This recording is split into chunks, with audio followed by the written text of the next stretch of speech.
you are no ordinary man, but a being of sublime light always. When you say that the other person is guilty for something, it is not true what you say to yourself.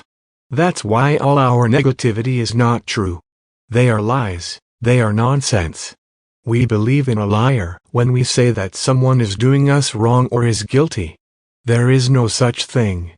In front of you is always him like a huge mirror. And he's turning everything that we are, always. It's all about you. Everything around me starts from me. Everywhere there are only mirrors. And the war? It's a mirror for communities. But a certain man can make the difference between life and death on the planet. Depends what you put on the taller. With one man, love can be saved. Jesus restored the world's energy and changed its meaning. Now we have consumed some of his energy. But one man can change its energy and save it. So there is always hope. And what did he do? He put love first. There is only love. We have a divine soul. You come from him. Do you know that? Have you thought about it? You are a part of him, an immensely great power of heaven that created the universe. You come from above. You are no ordinary man, but a being of sublime light. But we don't know that and we don't act that way. We do not know that we are beings of light still here. Angels. We are not humans, but very little flesh beings. And that changes everything. Then you can no longer relate to flesh, but to love. And then we can no longer think of evil. The flesh is 3%, so nothing, a garment only. What do you do to a thin garment? When we focus on the world and matter, on the body, we fall from heaven and forget who we are. That's the fall from heaven. We put life, the body, the senses and the world, self-interest first, and it's not true what we are doing. It is a lie. We think we are body, when we are very high energy, the energy that permeates the whole universe. And in everything, one step behind form, is he. We are all brothers. We are that divine soul which he breathed into all. That nothing else would come to life. The coat must be put back on its place, on the peg. It is not the main actor in this world. You leave the coat on the hanger. You don't have to do everything for it. We're missing heaven. It has to be put in its own rhythm, in its own proportion, in its own place, and that's all. We don't need to put it out in the foreground, and do everything for it. It doesn't have that role. Proportion makes the difference between life and death. Let's behave as a being of heaven and not as a limited being, as a beggar. Just that, and we will see great changes. And be careful, if in what we say there remains a reaction, a fight or a defense, it is not true what you are telling yourself, because there is only love. What cannot be seen is called invisible. What cannot be heard is called unrecognizable. That which cannot be touched is untouchable. These three cannot be known and understood. And that's why they are blended together into one whole. This one is no brighter in heaven than it is on earth. And it is no more glorious in a saint than it is inconspicuous in a mere man. He is eternal and therefore cannot be named. He is the origin of the emptiness of non-being. This one who is unseen and formless is Tao. It can be considered as that something so vague and untouchable miracle. When this one Tao comes before us, his face you cannot see. But if one tries to follow it, one will not find its end. By bowing down to the true Tao, you can find tranquility, which is his very presence. Knowing if in your mind there is reaction or anger, it is not love. You see, when we are on the other side, if we cross the river of thoughts, we behave like beings of heaven. We're running, we're playing, we're happy, we're transmitting only love. Then why don't we do that here? Because we're the same. Over there, we've only stripped off our flesh. The undressing of the excessive preoccupation with the human and the senses is the most important thing. That destroys us and takes away our life, because the human takes away our vital energy. We dwell too much on it and we waste energy. Self-interest calls evil upon you because it strengthens the ego, which raises an enemy. It's simple. You are not the ego, but the divine being common to all. When you do something only for your own self-interest, you take from others and harm them. We keep too much for ourselves and give too little. But when you give, you receive energy, life, future and time. Good or wealth hurts and kills you. Everything we value more takes our life. Convenience doesn't allow you to grow and takes away your vital energy. You consume it for nothing and don't ascend. You waste the time given to you for ascension. To free yourself from the self, you have to take the reverse of what it says. And freedom from self is freedom from negativity. Holy ignorance. You think the outside is the only reality, and that's why you put it first. But the true reality is the one without conceptualization, without labels and without ultimate judgments. It is non-dual. Then you are in the divine, when you don't categorize anything, you don't divide and you don't choose. You don't conceptualize, you don't label. Then you are in Eden. But when we give, or when we accept, or when we give in, we feel an immense joy, because we have united with the heavenly being that we are. When we care for each other, we feel joy. The more you care for your neighbor, the more you love. Not opposing what is his liberation from self. The world is the mirror of your inner self. Outwardly there is conflict, because within you there is conflict. You have weapons and you oppose the supreme force. When you fight the other, you fight God. You will always lose. Isn't it absurd? When you blame him, you condemn yourself. You criticize him, you talk about that thing which is in you that you don't like, and you see it in that one. You always see what you are. You blame him, you talk about yourself. Man identifies himself with the world, and so he falls from heaven. He doesn't look at the divine in man, he looks at the world. And what does it mean to look at the divine? To disregard the mundane, to put nothing to the heart, to let all things pass you by, not to relate them to the self, to self-interest. Rather let yourself be interested in something in particular or desire something more, that you get stuck and then the suffering begins. Whatever in this world you put first, becomes an idol. Mind, ego is taking, fighting, defending. The soul is giving. Don't do anything for your interest of more. When you give up, accept, yield, surrender, give, you come out of duality on the spot. When you want something more for yourself, you go into duality again.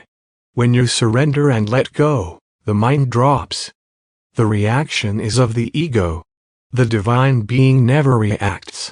If you behave as a being of light who knows only to love and give, then you will never go wrong. How to have a beautiful life?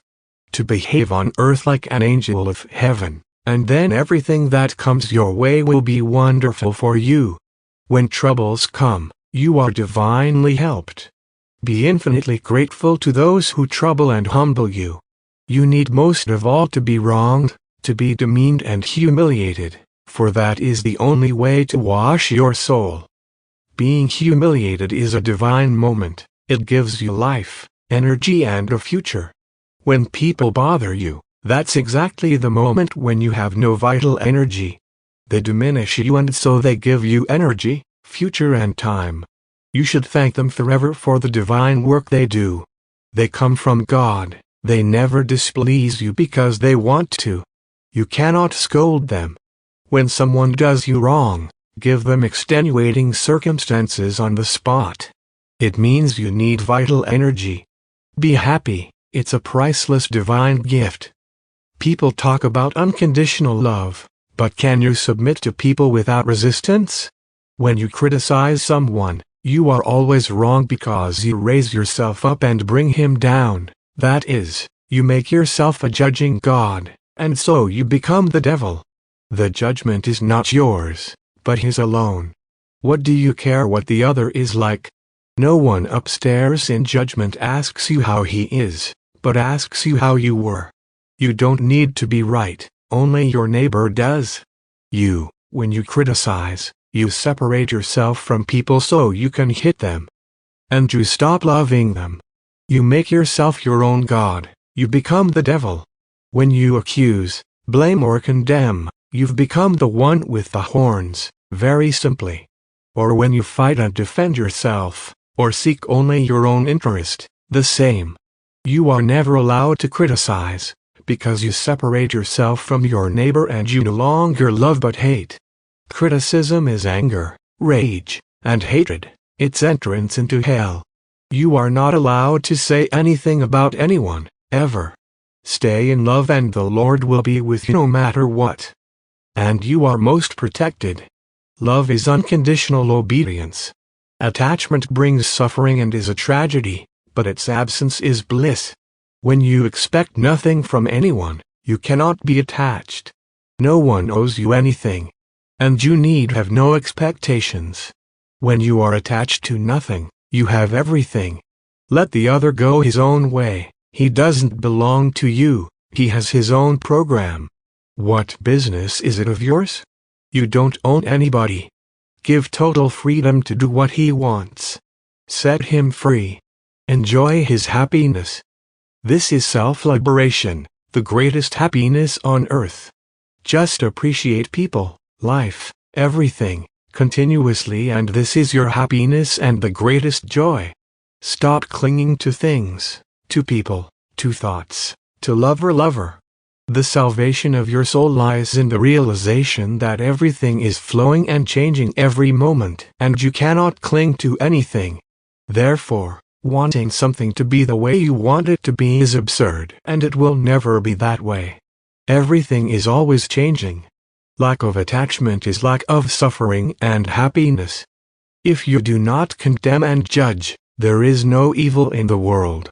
The evil that comes from the front is your blaming and criticizing. Then you see in front what is in you. You should not be angry for the displeasure that is done to you. It pushes you towards the divine. Be happy. This is the price of your unloving suffering. Ego is attachment to pleasures and fear of losing them. You cut pleasure, fight and defense disappear, vanishes ego. You enjoy pleasure, but only sometimes and rarely. Repeated pleasures become passions, or devils. To love is to set free. The moment you release, the miracle begins. That is the greatest power, to stand detached, to bind yourself to nothing to make room for the miracle to happen. We have come to fulfill the law of love, not to live temporarily for ourselves. It is foolish to live only for yourself, because you are the common soul, and so all of life will oppose you and you will suffer. The secret is to want God with all your soul, that is to say, to let yourself always be yourself. If you have this continuous desire, you have everything. And all that happens around you is only for you. When you say that the other has done something to you, what you say is not true, because to you, divine being, nobody is doing anything.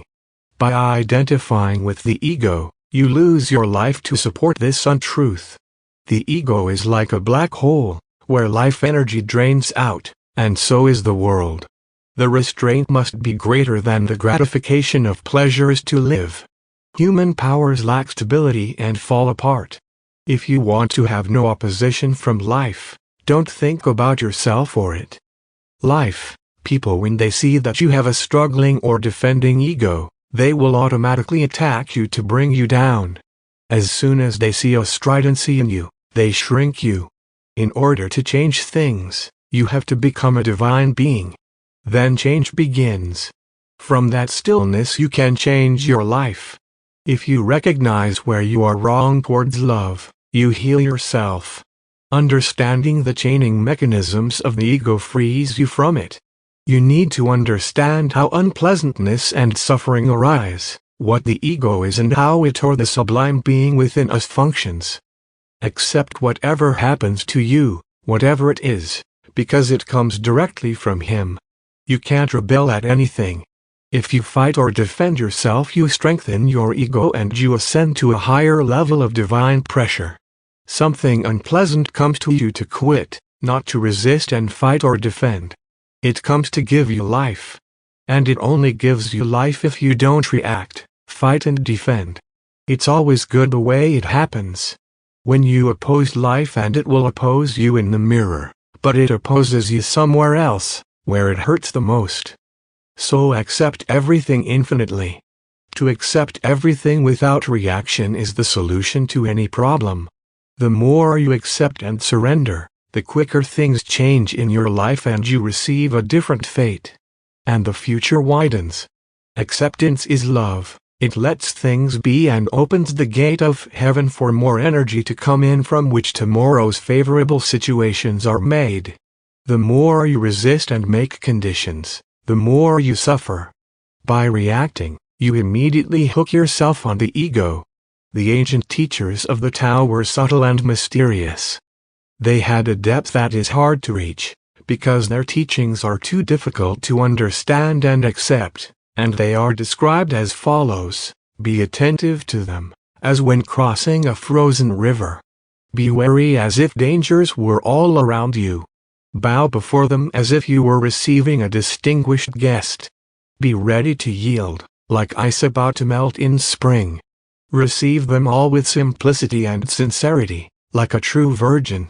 Open your mind like a deep and welcoming valley. Harmonize everything, like the whirlpool. How can muddy water become clear water? The man of Tao will maintain constant peace of heart to attain purity of mind. Therefore he cannot be disturbed by worldly desires. And after attaining purity of mind, how can it remain eternal? Thus, the man of Tao will unite and harmonize with all beings in eternity. He who respects the Tao will never fall into greed of life and desires. For he is so humble that he allows all things to exist and thus embraces all time. This one, who is the great Tao,